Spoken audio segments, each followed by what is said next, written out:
Il y a du racisme systémique quand on oriente principalement les Noirs et les Arabes dans des secteurs pro et techno. Moi, c'était pas du tout mon rêve à l'origine d'aller à Yale. Je dis pas que je suis noire quand j'ai envie de dire que... Parce que c'est à la mode. Sur le Paris Nord, on a eu plein de commentaires de racistes et tout qui disent ouais, c'est ghetto et tout.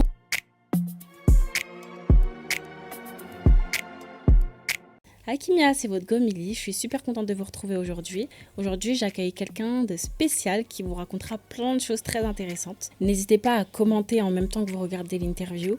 Prenez de quoi manger, mettez-vous à l'aise et c'est parti. Je serais ravie que tu te présentes, que tu nous expliques un petit peu ce que tu fais dans la vie, d'où tu viens. Bon, à chaque fois, c'est la question la plus dure pour moi parce que je fais tellement de trucs et je viens de tellement d'endroits. Mais du coup, moi, j'ai grandi à Paris. Je suis d'origine guadeloupéenne. Donc, toute mon enfance, j'étais un peu... je faisais des allers-retours en Guadeloupe, à Pointe-à-Pitre plus particulièrement. Et en fait, après le bac, je suis partie aux États-Unis.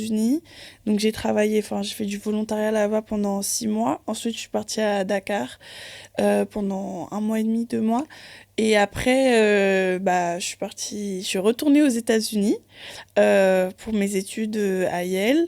Et donc aujourd'hui, je suis étudiante en relations internationales, mais je suis aussi artiste et je fais de la promotion et de la production culturelle. Donc en gros, je fais de la valorisation du patrimoine de la diaspora africaine à travers l'histoire et l'art. D'accord. Et toi-même, tu es artiste. Oui. Artiste en quoi précisément ? Alors moi, je fais principalement de la photo, mais je suis assez ouverte. Je suis une jeune artiste qui est ouverte à d'autres médias. Donc je fais aussi de la peinture, de la vidéo. Là, je viens de sortir un documentaire. Et oui, on va y venir. Donc je fais un petit peu de tout. Ouais, mais franchement, t'es multicasquette. Tu sais faire plein de choses. Rappelle-moi ton âge. 19 ans. 19 ans. T'es 2005, comme moi. Ah bah voilà. Voilà, jumelle. On a ça en commun. Là, dans ton discours, ce qui me marque le plus, c'est que tu as réalisé le rêve de plein de personnes qui sont là. Tu es partie à Yale. Tu fais tes études à Yale, donc la 2e plus grande école du monde, aux États-Unis. La première. La première dans le cœur.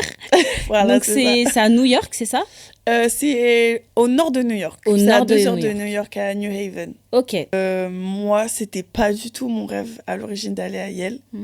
Et en fait, j'y suis allée pour la première fois en avril 2024 et la rentrée, c'était en août 2024. Okay. Et quand j'y suis allée, je savais pas, j'hésitais entre Yale et un programme avec Sciences Po et Columbia. Donc, c'est 2 ans Sciences Po, 2 ans à New York, à Columbia.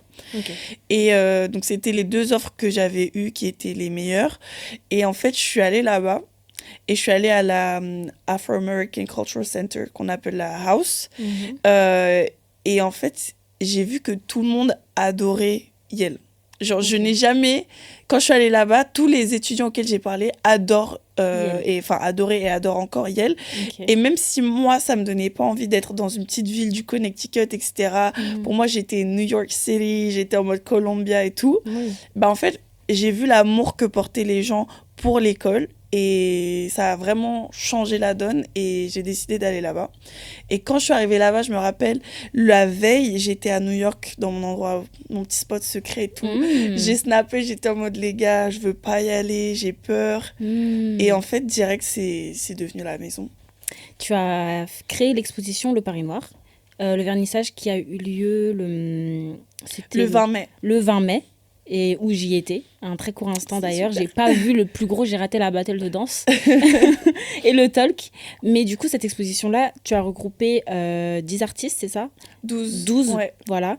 Et vous avez exposé vos projets. Donc, il y avait des photos, il y avait aussi des vidéos, il y avait aussi des peintures. On n'a pas pu inclure des peintures parce que le lieu ne le permettait pas. Donc, il y avait un DJ, il y avait beaucoup de personnes.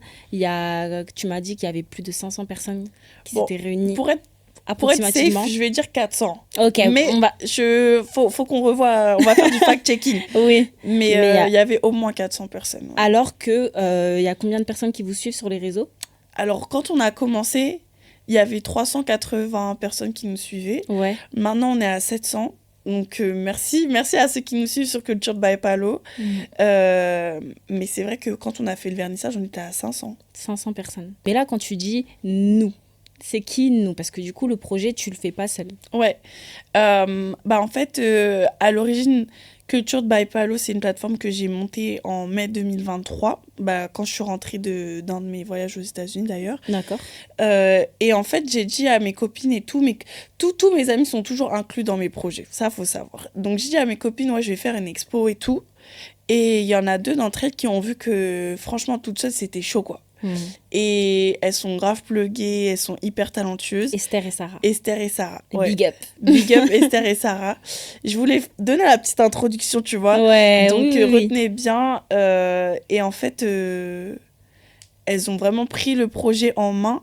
Moi, en fait, j'ai tout organisé depuis les États-Unis. Et elles étaient sur place et elles ont fait le taf d'aller voir les gens, d'aller dans les pop-up, dans les événements. Pour la programmation, trouver des danseurs, trouver des DJ, tu vois. Parce que quand t'es pas sur place, tu peux pas vraiment faire ça. Parce que t'as besoin de communiquer. Tu sais, il faut communiquer la vision, surtout. Bah oui, c'est difficile de transmettre ta vision, ta direction artistique à des gens qui sont littéralement dans un autre continent. On s'est rencontrés en 2020 pendant le déconfinement parce que les Parisiens savent que le déconfinement c'était la fête. C'était la fête, quoi. Ok. Et depuis, en fait, on a toujours été proches. Et puis là, aujourd'hui, tu vois, genre, ces des filles, elles sont autant dans l'art que dans les études de droit et études de maths. Tu vois. Et moi, ça me fait rire parce que sur le Paris Nord, on a eu plein de commentaires de racistes et tout qui disent, ouais, c'est ghetto et tout. On est toutes en études, on est toutes concentrées de fou. Pour montrer qu'en fait, les gens, vous êtes tu vois, intelligente, en fait. Très intelligente. Chargée en bas. Et Alors, la section des artistes, on avait fait un open call à l'origine.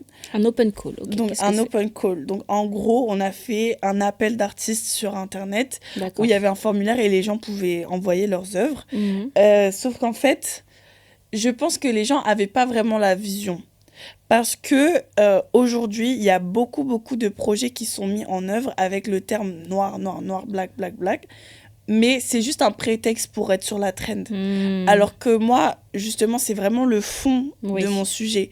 Et en fait, il y a des gens qui m'ont envoyé des choses parce que c'était en relation ou avec la diaspora ou parce qu'eux-mêmes, ils étaient noirs. Mais moi, j'ai fait une expo sur le Paris noir. Et ça, c'est quelque chose de très spécifique. Et donc, à la fin, on a vraiment dû aller chercher des artistes, d'amis et de gens talentueux qu'on a repérés sur les réseaux, etc. Pour que ça corresponde vraiment à la vision que j'avais, en fait, pour l'exposition. Oui. Mais toi, tu as choisi vraiment Paris. Pourquoi ? Pourquoi j'ai choisi Paris ? Déjà, super bonne question. J'ai grandi à Paris et j'adore cette ville, en fait. Moi, je suis 100% parisienne, les gars. Tu es de Paris ou Paris-banlieue ? Moi, je suis de Paris, okay. Paris 14. La chance. Déjà, oui, moi, je suis vraiment la chance. C'est incroyable de grandir à Paris, la capitale. C'est la meilleure ville. Non, vas-y, j'arrête. Moi, ce qui me plaît à Paris, c'est que les gens se parlent. Voilà. Et en vrai, je m'en suis vraiment rendu compte quand j'ai déménagé. J'ai vécu un peu à Dakar, j'ai vécu un petit peu à New York, à New Haven. Voilà. Dakar, j'adore. Je dirais jamais rien sur Dakar. Mais sur Paris, en fait, je me suis vraiment rendu compte que les Parisiens, on a un franc-parler qui fait que tu sais direct à qui t'as affaire. Et c'est plus simple, du coup, de vraiment avoir des connexions avec les gens. Et moi, c'est ce que j'aime, en fait. Là où aux États-Unis, on est très séparés, les Blancs d'un côté, les Noirs de l'autre, etc. Moi, je suis métissée. Et à Paris, je trouve vraiment mon compte. D'accord. Je trouve que, tu vois, nous, t'es good vibe. T'es dans le groupe, tu sors avec nous. Tout de suite. Il n'y a pas de souci. J'avais lu une phrase sur un article qui disait que tu avais été interpellée, en fait, du manque de représentation de la communauté noire sur Paris. Est-ce que tu peux nous en dire plus sur ça, en fait ? Ouais, tout à fait. C'est vraiment le fond, le pourquoi, en fait, j'ai senti le besoin de faire ce projet. On va dire que moi, j'ai grandi, comme j'ai grandi à Paris, j'ai grandi dans le 14e, j'étais dans des écoles où il n'y avait pas beaucoup de noirs, du tout. Ouais, et moi, j'ai toujours douté de moi, en fait. En étant clair de peau, en étant métissée, tu sais jamais vraiment à quelle communauté t'appartiens. Parce que toi, t'es guadeloupéenne Et française. Ouais. Donc, t'as vraiment vécu les deux. Ouais, j'ai vécu les deux, mais j'ai pas du tout de famille française.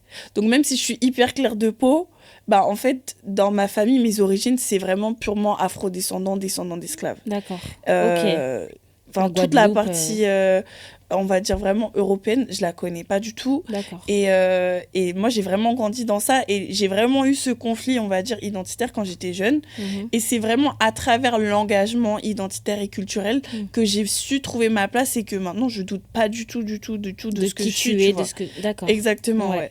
Et du coup, à Paris, je pense que j'ai aussi eu ce conflit-là parce qu'il n'y avait pas beaucoup de gens qui me ressemblaient dans mon entourage. Il y en avait que chez moi. Mais en dehors de chez moi, j'en voyais pas beaucoup. Et en fait, quand j'étais en Guadeloupe, bah, tout le monde me ressemble.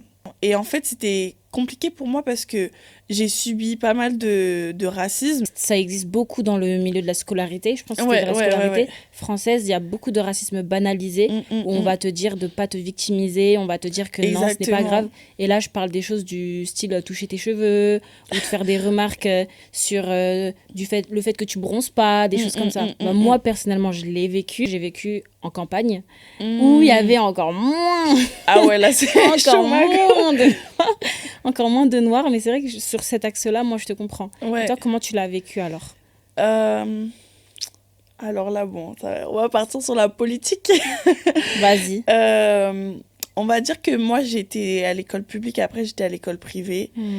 Et en fait, dans les deux milieux, j'ai subi du racisme. Bon, c'est la première fois que j'en parle vraiment Sois libre. sur les médias. Donc, je pense qu'il y a beaucoup de bêtises.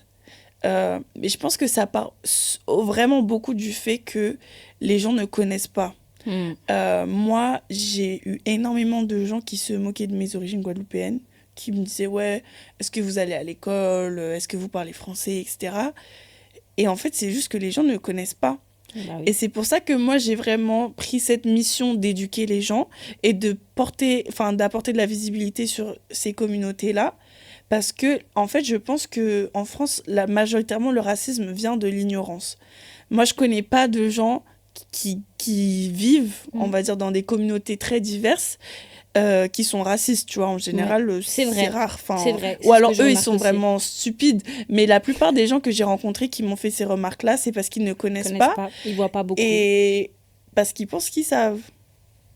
Il y a aussi ça beaucoup. Il y a beaucoup de gens qui pensent que parce qu'ils partent tout le temps en vacances et tout, ils peuvent se permettre de juger parce qu'ils ont ce savoir-là.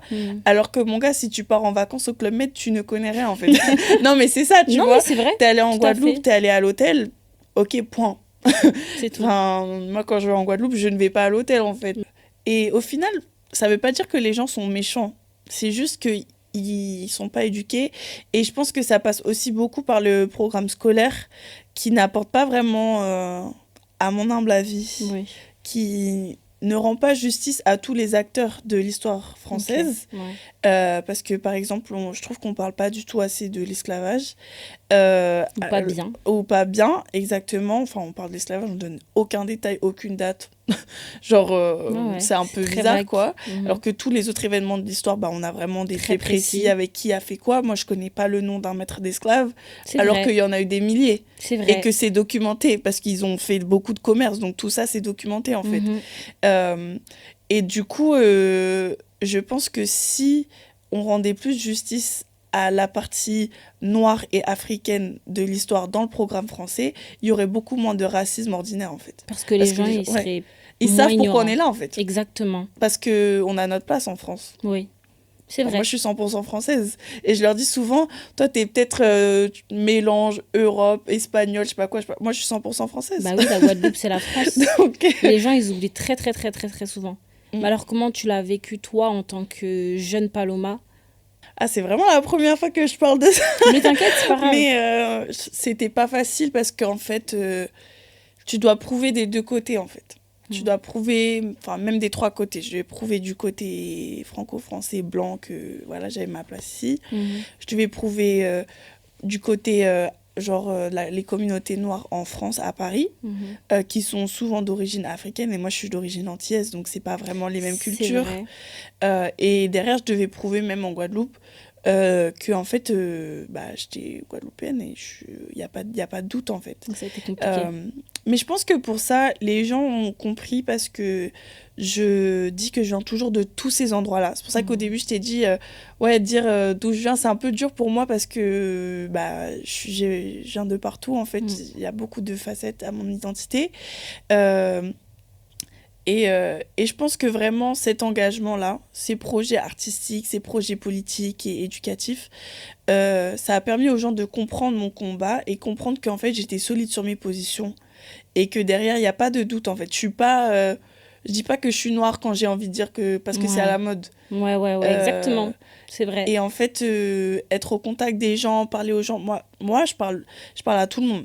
Même les gens avec qui je suis pas d'accord, je parle avec eux parce que pour moi, c'est important de comprendre leur point de vue et comprendre que je suis pas opposée à eux et qu'en fait, on peut vivre ensemble si on se comprend.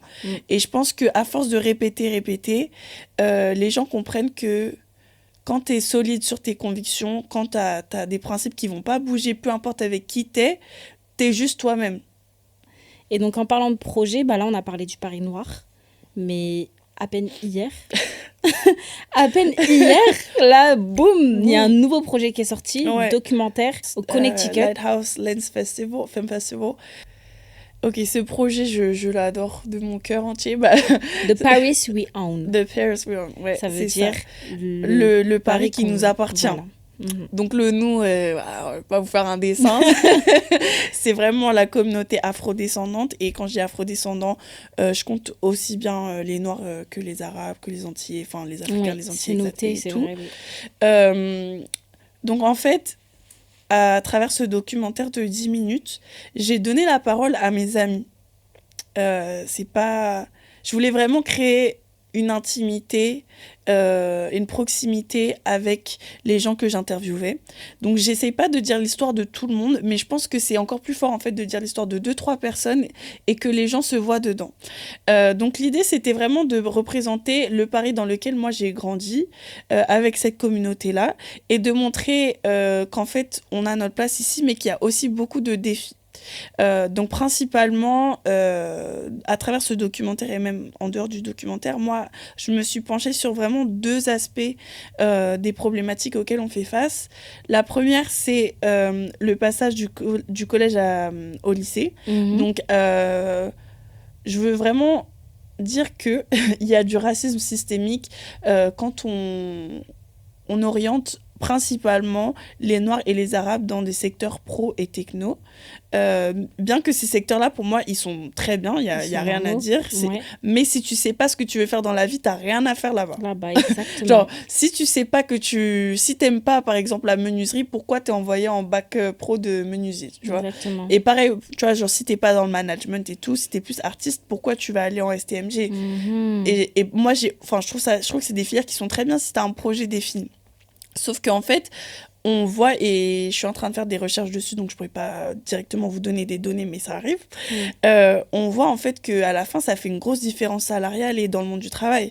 Parce que si t'aimes pas ce que tu fais et que t'es obligé directement, à partir de tes 14 ans, de t'orienter dans ce secteur-là, derrière, tu vas pas gagner autant que les gens qui sont allés en général. Exactement. Logiquement. Voilà. Et donc moi, ça, c'est un gros point sur lequel je trouve qu'il y a une grosse injustice. Et honnêtement, j'en ai jamais entendu parler dans les médias. Donc ça, c'est dans le documentaire. Wow. C'est pas moi qui le dis. Et en fait, je trouve ça hyper pur parce que c'est vraiment des gens qui ont une conversation dans une voiture et qui disent « Attends, mais c'est une dinguerie en fait. Ouais, » Et même eux, ils me disent moi, on a voulu m'envoyer, je sais pas, on a voulu m'envoyer en bac pro, je suis allée en médecine. Tu vois ? Et en fait, ils reviennent vraiment sur leur expérience personnelle, mais qui est aussi l'expérience de tellement de gens. Moi, je vais vous donner une anecdote. Par exemple, quand j'ai commencé le basket, j'ai commencé en seconde. T'as fait du basket ? Ouais. Enfin, j'étais pas forte, mais moi, je jouais en street à CTU au début. Après, j'étais au PUC. Okay. Et à CTU, je me rappelle un truc qui m'a choquée. J'ai dit à un pote que j'étais en générale. Il m'a pas cru. Et moi, en fait, pour moi, c'est une dinguerie, en fait, parce que tu ressembles à, je sais pas, parce que même si lui il était noir, tu vois, lui il était en en techno, je crois. Oui. Et en fait, à travers ce documentaire et à travers toute ma démarche, je reviens vraiment sur des scènes de vie que moi j'ai vécues, qui m'ont Qui t'ont marqué. marqué. Et je veux exposer un peu ma sensibilité aux gens pour avoir quelque chose de vraiment réel. Oui. Et je parle un peu beaucoup, désolée. Non, mais c'est intéressant. On est là pour ça. Mais je voudrais juste revenir sur la deuxième mesure qui est plus grande. Moi, je lutte vraiment pour la reconnaissance d'une identité afro-française. Comme il y a une identité afro-américaine, africaine-américaine. Oui. Comme je l'ai dit, moi je suis française et pourtant je suis afro-descendante. Et comme toute ma famille et comme quasiment tous mes amis, tu vois. Voilà, oui. Donc je veux vraiment prouver qu'il y a cette identité-là et qu'on peut être noir et on peut être français et ça va pas être divisé. Bien sûr, on a des origines d'ici et d'ailleurs, mais on doit être reconnu en tant que citoyen 100% français. Et je pense que pourquoi c'est aussi important, parce qu'une fois qu'on aura reconnu cette identité-là, on va avoir des Black History Month en France. Exactement. On va avoir plus de paroles. Oui. On va avoir des faits sur l'histoire noire de France. Parce qu'aux États-Unis, il y a beaucoup ce truc-là de l'histoire de l'esclavage. Il y a le Black History Month, il y a tout ça. Et tu as envie que ce soit la même chose en France, finalement? Donc, on va dire que le climat racial aux États-Unis, il est 100% américain. Je ne veux pas faire un décalcage en France, mais on peut vraiment s'inspirer de beaucoup de mesures que eux ils ont et que nous, on n'a pas. Oui. Mais je pense que le fait que... moi, je viens de Guadeloupe, d'une famille très engagée politiquement. Oui. Donc, ceux qui connaissent... Donc, c'est aussi familial. Ouais. Donc, mai 67, ma famille, elle a participé à pas mal d'actions politiques en Guadeloupe. Okay. Donc, même mon père, il est très engagé, même si lui, il est français, il est très engagé dans la politique guadeloupéenne. Et même ultramarine en général. D'accord. Donc, c'est aussi des grosses sources d'inspiration. Mais après, je vais pas dire que je reprends leur combat, parce que moi, j'ai grandi à Paris, mais ce sont des sources d'inspiration quotidiennement. Et puis parce que j'ai toujours grandi, mes parents ils m'ont toujours parlé de mon histoire en fait guadeloupéenne. Donc j'ai toujours su que quand j'allais à l'école et qu'on m'enseignait, par exemple je me rappelle quand t'es petit, t'es au CP, on te dit tes ancêtres sont des Gaulois. Moi je savais que tous mes ancêtres c'était pas des Gaulois, genre ça se voit en fait. Ouais, en fait le fait d'aller beaucoup en Guadeloupe, tu vois des fresques d'esclaves, ça c'est partout dans le paysage guadeloupéen, même les chansons, le gros cas, le carnaval, etc. C'est des choses avec lesquelles moi j'ai grandi. Et tu sais que il y a une histoire qui n'est pas enseignée par les institutions françaises. En tout cas, pas assez. Oui. Et moi, je pense que c'est tout aussi français que Napoléon. Et même, exemple simple, on nous enseigne l'histoire de Napoléon, mais on nous dit jamais qu'il a rétabli l'esclavage. Ouais, c'est vrai. Donc, ça, c'est un point. Et pourtant, l'esclavage, ça a un impact économique énorme dans l'histoire de France. Ça, c'est un manque de précision, comme tu étais en train de le dire tout à l'heure. Bon, on va couper au montage. Non, mais je veux dire, oui, c'est un manque de précision, mais plus que ça, parce que moi, je pense que c'est quand même intentionnel. D'accord, ok. Donc là, on a parlé du documentaire. Il sera diffusé quand? Pour que les gens y sachent un peu. Je sais pas si ça sera déjà sorti ou pas. Bon, le documentaire, malheureusement, ne peut pas être diffusé en France. Ah, c'est uniquement aux États-Unis? Comme c'est un sujet sensible en France, ça reste compliqué. Après, moi, je viens de commencer, on va dire, mon activité en tant que documentariste. D'accord. Et je compte en faire d'autres, et même plus longs. Parce que là, c'est 10 minutes. Je pense qu'on peut dire beaucoup de choses en 10 minutes. Là, j'ai juste voulu toucher les gens au niveau sensibilité. Et je pense que ce documentaire, il va avoir des échos et un impact en France, notamment parce qu'il sera diffusé à Yale en septembre, normalement. En plus. Donc, Est-ce que tu te rends compte, s'il te plaît, quoi? C'est incroyable. Non, mais vraiment. Bon, Yale, c'est la maison maintenant. Bah voilà, t'es habitué. Mais là, ça va être diffusé uniquement aux États-Unis. Est-ce que t'aimerais, du coup, plus tard, que tes documentaires, quand tu auras un petit peu avancé dans tes projets, puissent être diffusés en France? Ah oui, 100%. 100%. Moi, j'habite aux États-Unis, mais ce que je fais actuellement, c'est que j'ai eu cette chance. Je suis la première Guadeloupéenne, à ce que je sache, qui est à Yale. J'ai en fait cette chance et ce devoir de rendre aux gens qui m'ont porté. Tu le prends comme un devoir, vraiment. Ouais, pour moi, c'est vraiment un devoir. Parce que, comme j'ai dit, on n'a pas de modèle en France de businesswoman, de businessman noir. Tous les noirs qu'on voit dans l'espace public, en général, ils sont dans le divertissement. C'est vrai, ou dans le sport. Le sport, pour moi, ça peut être du divertissement aussi, en fait. Ouais. Et en fait, même si moi, j'ai fait des événements, etc., j'ai dit aux gens, ils me disent, c'est quand la prochaine édition? J'ai dit, je sais pas. En fait, moi, je suis pas dans le divertissement. Ouais. Je fais des événements pour montrer ma vision aux autres, mais c'est pas pour les divertir, même s'il y a des danseurs, des DJ, etc.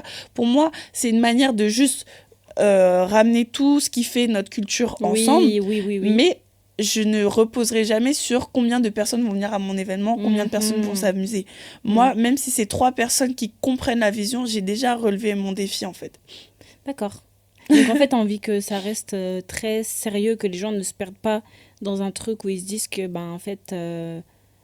Culture by Palo, c'est du divertissement ou c'est de l'événementiel. Tu as vraiment envie que le message il soit clair et bien reçu par les gens. C'est l'objectif. Exactement. D'accord. Franchement, c'est super. Là, c'est un documentaire budget zéro. On va parler du budget aussi. On va parler du budget parce qu'on va faire un clin d'œil à Yael. Voilà. Donc, en général, c'est Yael qui finance mes projets. Ouais. Merci beaucoup. Là, cette année, pour le Paris Noir, c'est ma résidence Ezra Stiles College qui a financé une partie. Et l'autre partie, c'est la Afro-American Cultural Center, donc la House, qui a financé. On parle de combien, là? Franchement, pas beaucoup. Hein. Moi, pas beaucoup. Comme l'a dit Dave, donne une brique à une femme et elle t'en fera une maison. D'accord. Ouais. Il a dit ça en anglais, mais je me rappelle plus de la phrase exacte. Mais en soi, là, pour le Paris Noir, on est parti sur un budget de à peu près 2 000 € pour un événement qui a attiré plus de 1000 personnes, où il y avait 2 soirées. Il y a une soirée, on a dû se dissocier de l'organisation, mais ça fait quand même partie c'est vrai. des événements. Le vernissage, il y avait 10 danseurs, il y avait 3 DJ qui ont été aussi payés avec ce budget-là. On va dire que on peut pas payer tout le monde. Oui. Parce que même nous, moi, je gagne pas du tout d'argent. Je suis en négatif, Mago. En fait, dedans, d'accord. Même Sarah Esther et tout. Nous, on fait tout ça pour la culture. Ouais. S'il y a du budget, on donne, franchement. Et moi, j'aimerais quand même refaire le Paris Noir l'année prochaine. Ouais. Et je veux payer tout le monde, si c'est possible. Mais en fait, je pense que les gens qui travaillent avec nous, c'est surtout des gens qui comprennent la vision et qui veulent contribuer à ce mouvement-là. Ouais. Donc, pour moi, c'est très fort. Et c'est pour ça qu'en général, je demande aux gens, avant même de leur dire qu'ils vont être payés, est-ce que tu veux participer?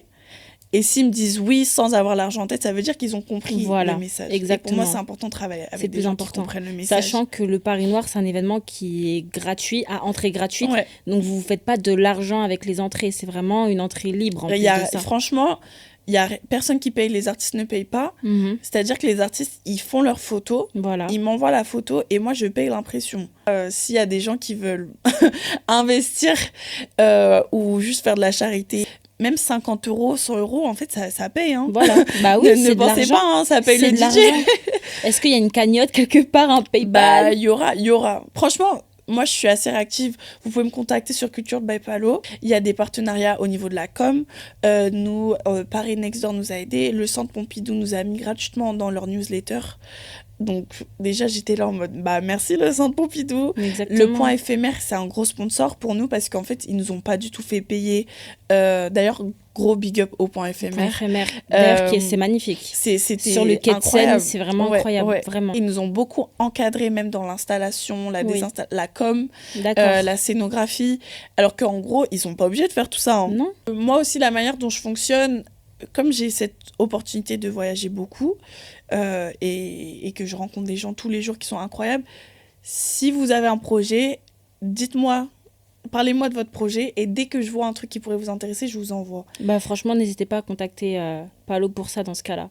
Et justement, j'allais te demander d'adresser un conseil, un message à toutes les personnes qui veulent se lancer, soit en tant qu'artiste ou même dans l'auto-entrepreneuriat comme tu le fais. Qu'est-ce que tu aurais à leur dire? Moi, je dirais,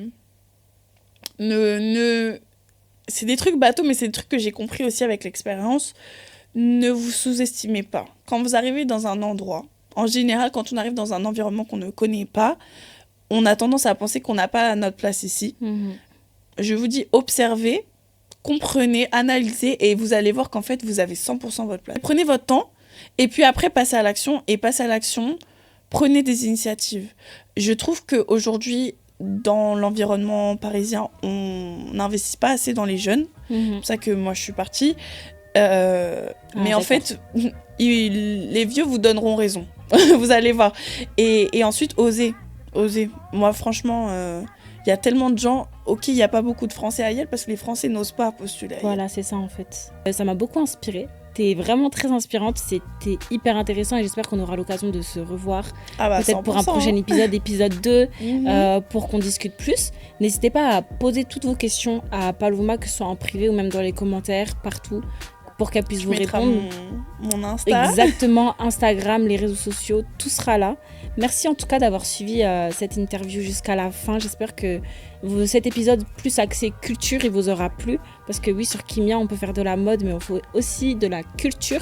Et aujourd'hui, c'était un sujet qui me tenait particulièrement à cœur parce que je suis la première concernée. Ça touche ma communauté et c'est important pour moi de faire part à tout le monde et de mettre en lumière des projets comme celui-ci.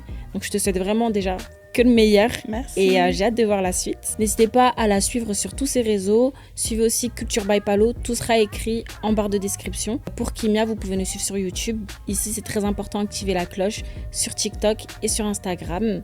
Et voilà, on se retrouve au prochain épisode. Salut. Voilà. Salut Kimia. Salut.